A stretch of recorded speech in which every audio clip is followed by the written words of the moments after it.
Il ne faut pas avoir peur. Bonsoir à tous, vous êtes sur Géopolitique Profonde, la chaîne qui est là pour remplacer les médias subventionnés. On va parler du mouvement paysan comme Apolline de Malherbe, évidemment, n'osera jamais le faire. Alors, on a avec nous Sébastien Béraud, il était là l'année dernière, on va en parler avec lui. Qu'est-ce qui a changé entre l'année dernière et aujourd'hui? Vous saurez tout ce soir, mais avant ça, n'oubliez pas, adhérez au club de Géopolitique Profonde. Voilà, ce mois-ci, Gérard Chevrier, Claude Janvier, Marion Sigaud, Jean-Michel Vernochet, Laurent Ozon, etc., etc. Vous cliquez sur le lien et vous aurez 7 jours d'essai gratuit. N'oubliez pas, il ne faut pas avoir peur. La boutique est ouverte, géopolitiqueprofonde.com. Bonjour, cher Sébastien. Alors, bonjour. Je suis très content de vous avoir là sur ce plateau. Vous êtes venu l'année dernière. Qu'est-ce qui a changé là, sur un an? Rien du tout. C'est pire. C'est pire? C'est pire, oui. Oui, parce qu'on a signé le traité de Mercosur entre-temps. On nous a donné même pas 600 € par exploitation, donc je pense que ça paye tout juste le gasoil pour monter à Paris avec un tracteur. Voilà, on n'a rien. Et c'est catastrophique. Quand vous achetez un caddie de course en grande surface, on a toujours 6% qui revient à l'agriculteur, toujours. Loi Egalim 1, loi Egalim 2, tout ça c'est du pipeau. Voilà, on renforce toujours le pouvoir des grandes surfaces et de l'agroalimentaire, pas pour l'oublier. Nous, les agriculteurs, on est juste là de la chair à canon, de la chair à saucisse pour le pouvoir exécutif. Je ne comprends pas, moi, que ça ne bouge pas plus que ça. Je n'arrive pas à comprendre que les gens ils sont résignés, ils disent qu'il n'y a rien à faire, qu'il ne faut rien faire. Là, on est en campagne chambre d'agriculture pour les élections chambre fin janvier, mais ce n'est pas ça qui va changer quelque chose. Moi, je commence à perdre patience. Voilà. Je suis content d'être invité parce qu'il faut porter cette voix des agriculteurs non syndiqués. Mais je ne vois pas la lumière au bout du tunnel. Je me fais du souci. C'est grave ce qui se passe, parce que perdre la souveraineté alimentaire, on va le payer cash un jour ou l'autre. C'est obligatoire. Et justement, aujourd'hui, le 6 janvier, il devait y avoir des mouvements d'agriculteurs. Où ça en est? Qu'est-ce qui s'est passé? Alors, on a vu des images où certains étaient bloqués par la police. Mais oui, parce que déjà, quand on fait un appel comme ça, il ne faut pas dire où on va. Avec les réseaux sociaux, maintenant, ça va très vite. Hein. Quand vous allez dans une souricière et que les gendarmes se mettent devant pour pas que vous partiez, vous pouvez gueuler, faire ce que vous voulez. Eh bien, vous partez pas. Et puis après, voilà. Au final, ils sont repartis, mais ils sont partis chez eux. Ah, c'est grave quand même. Hein. Donc le blocage n'a pas eu, quoi. Mais il n'a pas eu lieu. Ça a été même pas un feu de paille, on n'a pas eu d'étincelle. Ça a été un coup d'épée dans l'eau. C'est très triste. Parce que moi, je suis venu parce que j'y croyais quand même. Mais le problème qu'on a, c'est que c'était un appel d'un syndicat. Comme l'année dernière, c'était la FNSEA, c'était la coordination rurale. Tant qu'on sera avec des syndicats, on n'y arrivera pas. C'est malheureux, parce qu'on ne se sent pas tous concernés. Bon, moi, j'ai des bonnes accointances avec la base, aussi bien de la FNSEA que de la CR. Mais c'est pour ça que je ne veux pas être syndiqué, parce que c'est du pain béni pour le pouvoir politique, puisque le pouvoir politique, il finance les syndicats. Donc, c'est de l'opposition contrôlée. Tout est contrôlé. Donc, du moment où c'est contrôlé, c'est pas comme les Gilets jaunes, c'est pas comme la grève du lait quand on avait fait en 2008, où c'était des mouvements indépendants, où on ne pouvait pas savoir ce qu'ils allaient faire. Là, tout est prévu à l'avance. Ça pouvait qu'être un échec. C'est triste. J'en suis très déçu, parce qu'on n'aura rien.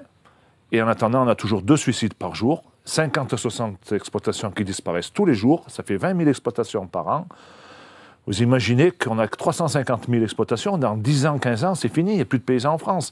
Sachant qu'on a un gros problème, c'est que d'ici 10 ans, on a à peu près un tiers des agriculteurs qui arrivent à la retraite. Et ces exploitations, elles vont partir à l'agrandissement pour faire des grosses structures. Les jeunes, c'est quasiment impossible aujourd'hui de s'installer parce qu'il faut un capital minimum d'1 million d'euros. Comment voulez-vous, il n'y a aucune banque qui peut vous prêter 1 million d'euros, sachant que vous n'aurez aucun retour sur investissement. Voilà, donc ce n'est pas de l'immobilier l'agriculture. L'agriculture, c'est travailler la terre. On n'est pas toujours sûr d'avoir une récolte. On peut le voir avec la météo. On travaille avec des animaux, c'est du vivant. Il y a souvent des crises sanitaires. C'est la roulette russe, un peu l'agriculture. Donc, c'est pas facile. Moi, je perds le moral, je vous le dis. Hein. C'est triste. Moi, j'ai installé mon fils, j'ai un autre collègue qui est agriculteur avec moi, on est à 3, c'est pour ça que je peux me libérer. Mais je me bats pour eux. Il faut se battre pour les jeunes. Mais là, il rigole, Macron. Mais comment... Bah oui, justement, il rigole. Il rigole. Il rigole. Et comment on se bat, sachant que les syndicats sont financés et que les agriculteurs sont un peu seuls, en fait? C'est le pot de terre contre le pot de fer. Moi, je pense qu'il faut qu'on arrive à regrouper les agriculteurs de cette Europe, les Allemands, les Italiens, les Pays-Bas, tout ça. Il faut s'attaquer au mal. La racine du mal, c'est l'Europe, c'est van der Leyen. C'est elle qui signe les traités de libre-échange avec le grand syndicat majoritaire qui est en France, le COPA-CGK, qui rassemble tous les gros syndicats européens. C'est eux qui les signent contre la vie des paysans, parce qu'il n'y a aucun paysan en France qui est pour le Mercosur, j'en connais pas un. Mais même les consommateurs, il n'y en a aucun qui est pour. Moi, j'ai l'impression qu'on est dans le 4e Reich, là, sous régime nazi, et que van der Leyen, elle finit le travail qu'Hitler n'a pas fait. Voilà, il faut dire la vérité à un moment donné. C'est fort comme mot, quand même. Mais oui, on crève. Putain, quand tous les gars, ils prennent la corde et qu'ils se suicident, c'est comme en 40, là.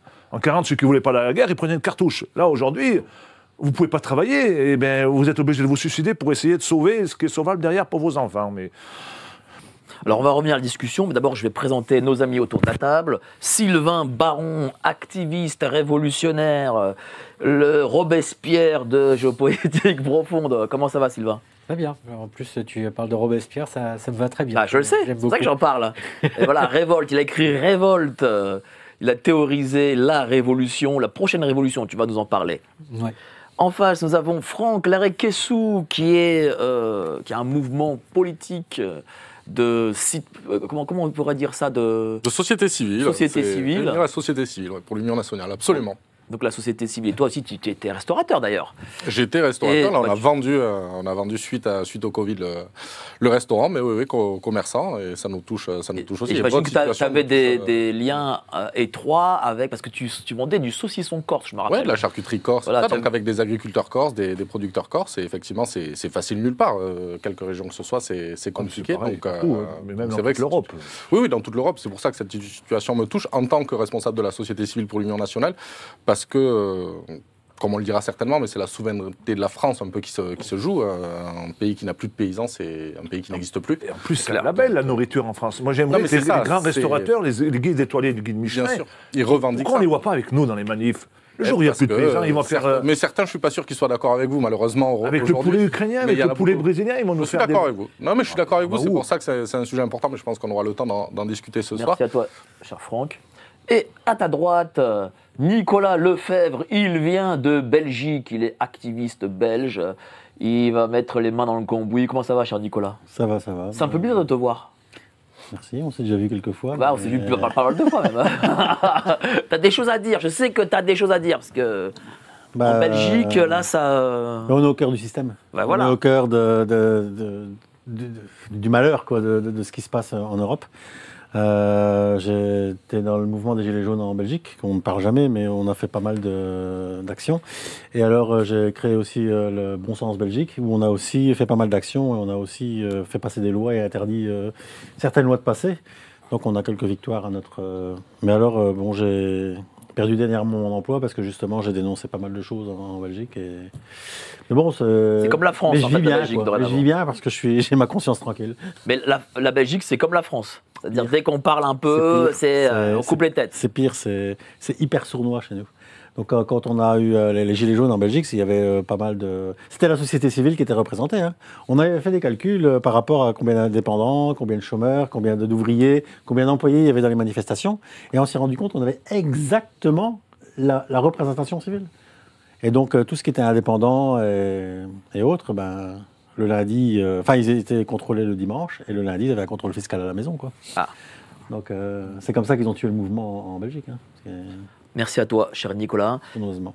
Dites-moi, Sébastien, là, on est très pessimiste.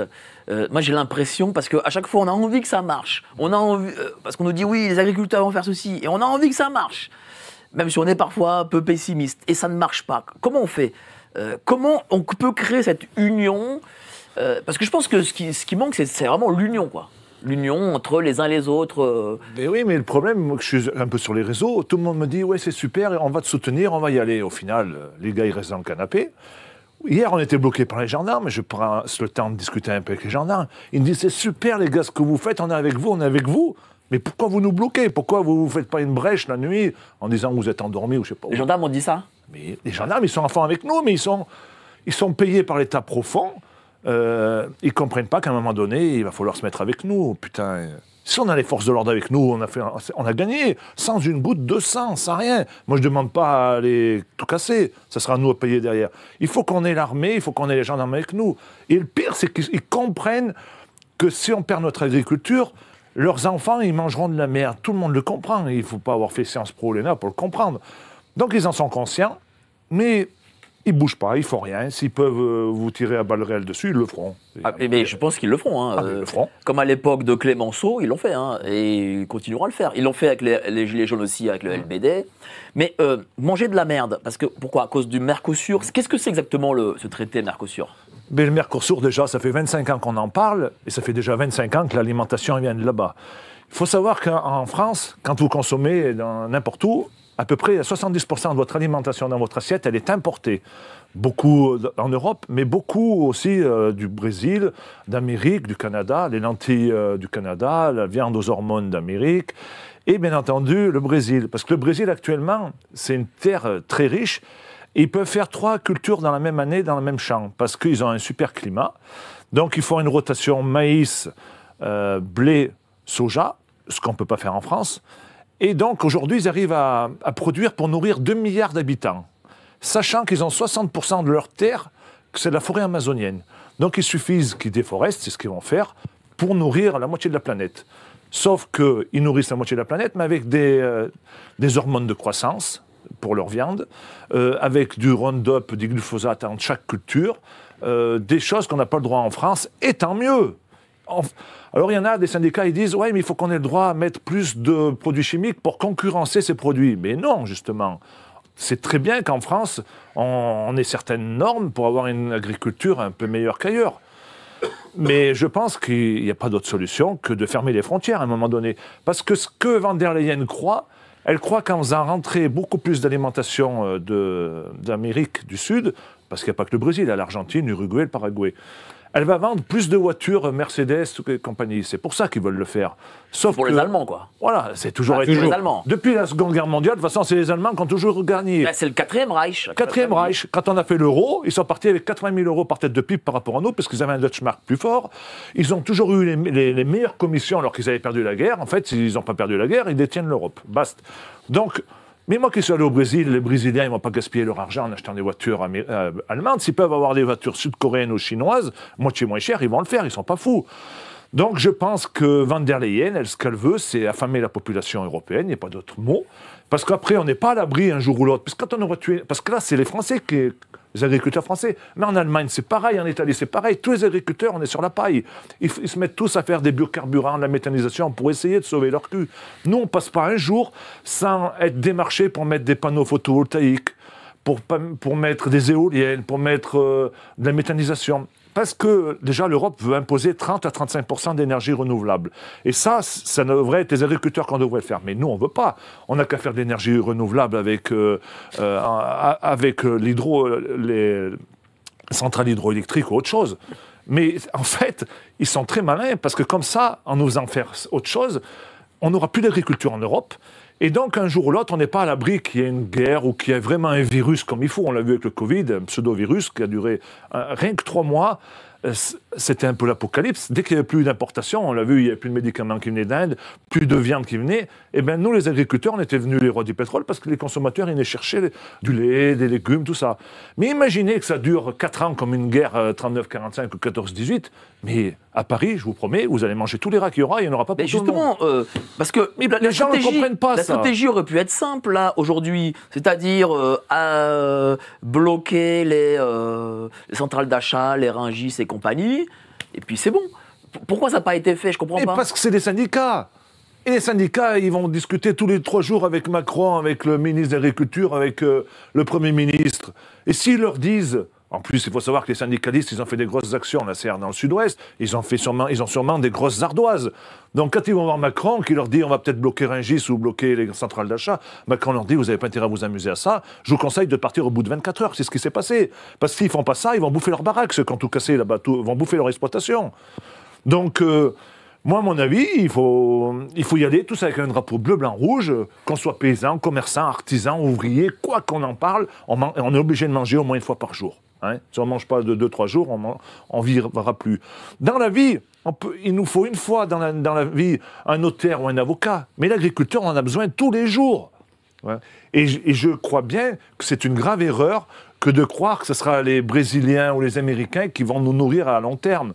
Parce que comme je viens de vous l'expliquer, on est à l'abri de rien. On le voit bien, il y a des conflits. Apparemment, il y a un autre conflit qui est en train de se créer en Moldavie avec la Roumanie, avec la Russie. Ça risque de péter d'un jour à l'autre. Parce que moi, avec ce que j'ai fait, il y a beaucoup de gens qui me discutent. J'ai des relations avec l'armée, avec des gens, et ils me disent « Seb, tu as tout à fait raison. Il faut se battre sur la souveraineté alimentaire. » Et en plus, Macron, il le sait, il a rebaptisé le ministère de l'Agriculture souveraineté alimentaire. Mais la souveraineté alimentaire, c'est pas aux Brésiliens de la faire, c'est bien aux agriculteurs français. On ne peut pas faire ça dans d'autres pays, dans d'autres continents. Oui, mais le plan, il est simple, il faut se le dire. Il faut affamer les paysans, les agriculteurs, etc., pour qu'ils se suicident et pour que les pouvoirs publics prennent les terres. Parce que c'est ou Bill Gates, ou des gens comme ça. Déjà, c'est parti. Hein. Nous, on le voit, ils sont malins. Parce qu'on a une SAFER, normalement, qui doit nous protéger nos terres. Ok, c'est la FNSEA, bon déjà ça ne marche pas, mais maintenant vous avez des investisseurs étrangers qui viennent vous racheter votre capital social. Donc en achetant votre capital social, ils rachètent aussi bien des terres, des bâtiments, de l'élevage, du matériel. Et donc une fois que vous avez plus de 50, vous êtes passé en dessous de 50%, vous n'êtes plus maître de rien chez vous. Et cette alimentation, elle ne reste pas en France, parce qu'en plus on a des produits élaborés en France, on a de la bonne viande de Charolaise, de Limousine, personne ne peut nous le dire. Notre génétique elle part dans d'autres pays parce qu'on a une super génétique. Eh bien, cette viande, elle va partir en Chine ou au Qatar ou je ne sais pas où, et vous, on va vous faire manger de la viande aux hormones, de zébus, que j'ai vu au Brésil, mais ça fait peur. C'est des vaches... Nous, en France, on a des jolies vaches. Là-bas, il faut se demander si c'est des vaches, si elles sont consommables. Eh bien oui, elles sont consommables. Elles vont passer 3 mois sur un paquebot dans des sacs gazéifiés pour arriver chez nous. Hein. Et on nous parle d'écologie. On va nous faire croire que nos vaches, elles pètent et elles rotent. Elles sont responsables du CH4 dans l'atmosphère, du CO2. Mais vous n'allez pas me faire croire qu'un paquebot qui consomme je ne sais pas combien de milliers de litres de carburant, avec les NOx et les dioxines qu'il va émettre, ça c'est très mauvais pour les cancers, parce que quand on les respire, les microparticules, c'est elles qui nous rendent malades. Donc tout est fait pour qu'on nous rende malades, pour qu'on nous amène à la famine, parce que ce qu'ils veulent là-haut, c'est très simple. Ils le voient bien qu'ils arrivent au bout du bout. On le voit, il n'y a pas besoin d'avoir fait de grandes études. Pour sauver leur cul, il faut quoi? Il faut qu'on crée la pénurie et qu'on crée la guerre civile pour nous opposer entre nous. Et comme ça, eux, ils seront tranquilles. C'est divisé pour mieux régner. Moi, je le ressens comme ça. Maintenant, je peux me tromper. Même dans la profession, c'est divisé pour mieux régner. Mais oui, mais on le voit, avec plusieurs syndicats, c'est divisé pour mieux régner. Alors que, qu'on soit agriculteur à la CR, agriculteur à la CONF ou à la FNSEA ou non syndiqués, on a la même proportion d'agriculteurs qui se suicident ou qui font faillite. Dans les 50 exploitations qui disparaissent tous les jours, il y en a qui sont dans tous ces syndicats. Mais j'ai l'impression qu'en France, on a perdu la foi, ça c'est sûr et certain par rapport à nos parents et nos grands-parents. Mais on a une nouvelle foi en certains partis politiques, en des syndicats, en des... Comment ça? Qu'est-ce que dit la base par rapport aux partis politiques et aux syndicats? Mais on sait que la FNSEA, ce sont des gens plutôt de droite. D'ailleurs, ils ferment leur gueule aujourd'hui parce qu'ils sont contents. Ils ont Retailleau et ils ont Darmanin. C'est des gens de droite. Donc tout va aller bien, tout va se remettre d'aplomb. Et on a la Confédération paysanne, c'est plutôt la gauche. Donc eux, eh ben, ils suivent Mélenchon. Ils pensent que Mélenchon un jour va les sauver, alors qu'il ne va rien sauver du tout. Ni Mélenchon, ni Darmanin, ni personne. C'est au peuple français à se sauver. Et puis après, vous avez la CR, qui sont plutôt Zemmour, parce qu'ils ont fait venir Zemmour, Bardella. On a le président de la CR47 que je respecte, mais il part dans la politique, il veut absolument être député RN. Mais ça ne sera pas ça qui va nous sauver. Il faut y arrêter les conneries. Ce sont tous des européistes, que ce soit Macron, la gauche, la droite. De toute façon, on les a tous eus, là. Ils sont interchangeables. On voit bien, au gouvernement, on les a tous eus en quelques années. Et c'est tous des européistes, des mondialistes. Ils sont tous à la botte de Davos et compagnie. Mais il faut trouver des nationalistes comme Trump en Amérique, comme Poutine en Russie, des gars qui protègent leurs frontières et qui mettent des fortes taxes aux produits importés et qu'on ferme les frontières pour tout, que ce soit pour l'immigration, pour la nourriture, retrouver une monnaie. Nous, la connerie qu'on a faite, c'est de rentrer dans cet euro. Il faudrait que l'euro soit basé sur l'or et non sur le dollar. Ça, c'est... Ça va être compliqué. Ça, c'est sûr que ça va être compliqué. Ça va être... Mais regardez les BRICS. Attention parce que les snipers vous guettent si vous sortez là. En attendant, les BRICS, on voit qu'il y a certaines monnaies qui montent parce qu'ils sont basées sur l'or. L'or, c'est depuis tout le temps que c'était comme ça. J'ai rien inventé. Hein. Vous aimez nos émissions ? Ouais. Vous aimez les différents formats qu'on vous propose ? Ouais. Tant mieux, car vous allez adorer notre revue mensuelle. Et pourquoi ? Car on a recruté les meilleurs experts pour vous offrir des analyses sans tabou sur les sujets clés de notre société, économie, politique, criminalité d'État, technosciences, mondialisme. Et on vous livre bien sûr toutes nos solutions financières pour préparer votre avenir. Oh, l'avenir, c'est ce qu'on a inventé de mieux pour gâcher le présent. Cliquez sous la vidéo pour recevoir votre revue dans votre boîte aux lettres et avoir accès aux meilleures informations qu'on ne peut pas dire sur YouTube.